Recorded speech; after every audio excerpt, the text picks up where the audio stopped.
మహాదేవ శ్రీమాత్రే నమః. Welcome to our channel. ఎవరైతే మనం చెప్పినటువంటి పరిహారం చేసి వీరి ఇంట్లో ఉండేటువంటి నెగిటివిటీ కావచ్చును, లేదా వీరి ఒంట్లో ఉండేటువంటి నెగిటివిటీ కావచ్చును, లేదా కొంత డిప్రెషన్ ఉండేటువంటి పరిస్థితి కానీ, నరదృష్టి ఉంది అనుకున్న, అఫ్కోర్స్ నరదృష్టికి నాపరాయి అయినా కూడా పగులుతుంది అనేటువంటి సామెత అందరికీ తెలుసు. కనుక మరి నరదృష్టి నుండి ఎలాంటి అద్భుతమైనటువంటి ఫలితం, ఒక చిన్నదే, ఒక రూపాయి ఖర్చు లేకుండా, ఇక రూపాయి ఖర్చు అంటే ఒక 10 రూపాయలతో అయిపోయేటువంటిది, పెద్దగా ఖర్చే ఉండేది కాదు.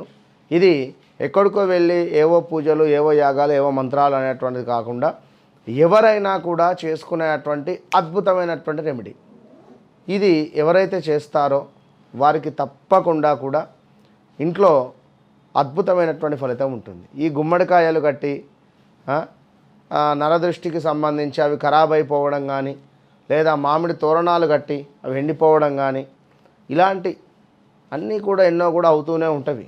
కానీ ఇక్కడ మనకి ఏమిటి అంటే జాతకరీత్యా కూడా కొన్ని ఇబ్బందులు అయితే ఉంటాయి. ఇక్కడ జాతకరీత్యా లేదా మనకు అంటే రెమెడీస్ అనేటువంటివి చాలా ఉంటవి, ఉండవు అనేటువంటిది కాదు. కానీ కొన్ని విషయాలలో మాత్రము ఖచ్చితంగా జాతక పరిశోధన చేసుకున్న తర్వాతనే మనము ముందుకు వెళ్ళాలి. ఎందుకంటే ఈ 1, 2 అని కాదు, ఇప్పుడు కుజునికి సంబంధించింది ఏదైనా కావచ్చును, లేదా శనైశ్వరునికి సంబంధించినటువంటి పరిహారంలో ఉన్నారా, ఇక్కడ ఏమిటి అంటే అర్థం చేసుకోండి. మీరు పూర్వజన్మలో బాకీ, ఇప్పుడు ఉదాహరణకు ఈ జన్మలో ఏదో ఒక దేవాలయంలో అనుకొని ఉంటారు, వచ్చే సంవత్సరం నేను అమ్మవారి నవరాత్రులలో అమ్మవారికి నేను సారీస్ ఇవ్వాలి ఖచ్చితంగా అని సంకల్పించుకున్నారు. వచ్చే సంవత్సరం వరకు మీరు ఉన్నారో లేరో, ఏమన్నా జరిగి మీరు ఆయనతో మరణించారో అనుకుందాం ఉదాహరణకు. ఈ కోరిక ఏదైతే ఉందో అది అట్లే స్టాప్ అయిపోయింది, స్ట్రక్ అయిపోయింది.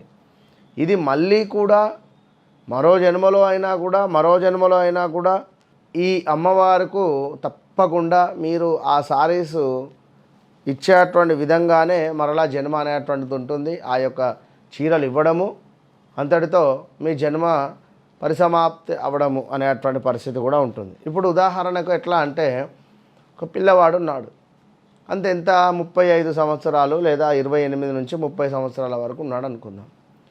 ఏదో యాక్సిడెంట్లో మరణించి ఉండేటువంటి సందర్భం.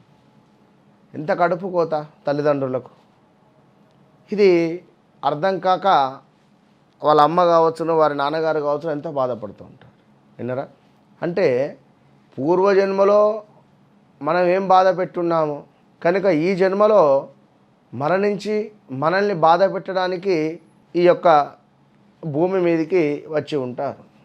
కనుక ఎవరైనా శత్రువులైనా మిత్రువులైనా నరదృష్టి అన్నా ఏదైనా కూడా కొంచెం ఓపికగా మెచ్యూరిటీతో మనం రిసీవ్ చేసుకొని దానికి సంబంధించినటువంటి పరిహారాలు చేసుకుంటూ ముందుకు వెళితే ఎక్సలెంట్ రెమెడీ వస్తుంటుంది. కనుక జాతకంలో శనైశ్వరుడు కానీ, మా కేతువు కానీ, రాహువు కానీ, ఇవి కొన్ని స్థానాల్లో ఉంటే మనకి ఈ జన్మ మొదటి జన్మనా, లేదా పూర్వజన్మలో నుండి వచ్చినటువంటి వారిమా, లేదా ఈ జన్మ లాస్టా అనేటువంటి విషయాలన్నీ కూడా తెలుస్తుంది. విన్నారా?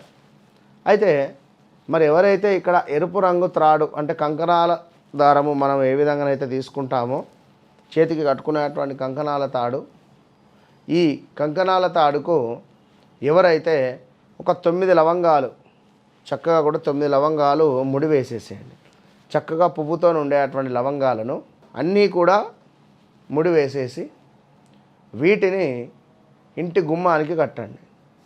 పచ్చటి మామిడి ఆకులతో ఇది 2 కూడా మీరు కలిపి కట్టేటువంటి ప్రయత్నం చేయాలి.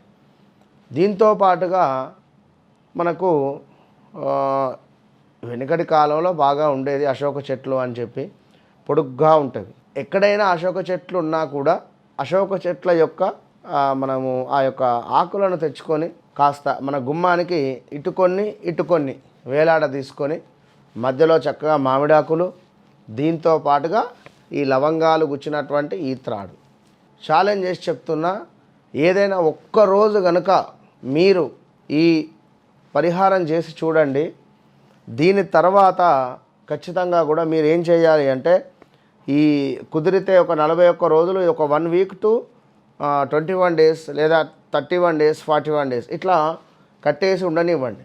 దీని తర్వాత దీన్ని మళ్ళీ కూడా ఒక మంగళవారం రోజు దానిని మెల్లగా కూడా ఊడదీసి ఈ లవంగాలు త్రాడు కట్టినటువంటి దాన్ని ఎక్కడైనా మర్రి చెట్టు కానీ లేదా రావి చెట్టు కానీ ఉండేటువంటి ప్రదేశంలో ఒక జానడంతా గొయ్యి తీసి దాని అందులో వేసేసి కప్పెట్టేయండి. ఇంతే.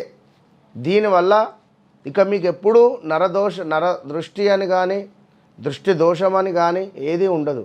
మరైతే ఇది ఇంటికైనా, షాపుకు కూడా ఉంటుందా, ఏమైనా వ్యాపార స్థలంలో కూడా ఉంటుందా? ఉంటుంది. ఖచ్చితంగా పెట్టండి. వ్యాపార స్థలంలో మీరు పనిచేసే చోట కూడా మీరు ఖచ్చితంగా పెట్టండి.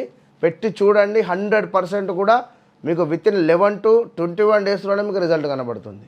కనుక ఎవరైనా కూడా దీనిని ఖచ్చితంగా కూడా మంగళవారం రోజు, మంగళవారం కానీ శనివారం కానీ ఉదయం సూర్యోదయం అయిన తర్వాత 40-45 నిమిషాల లోపు మీరు ఈ పరిహారం చేయండి. సింహద్వారానికి తిరుగు ఉండదు. ఖచ్చితంగా కూడా 100% చెప్తున్నా, విజయం మీదే.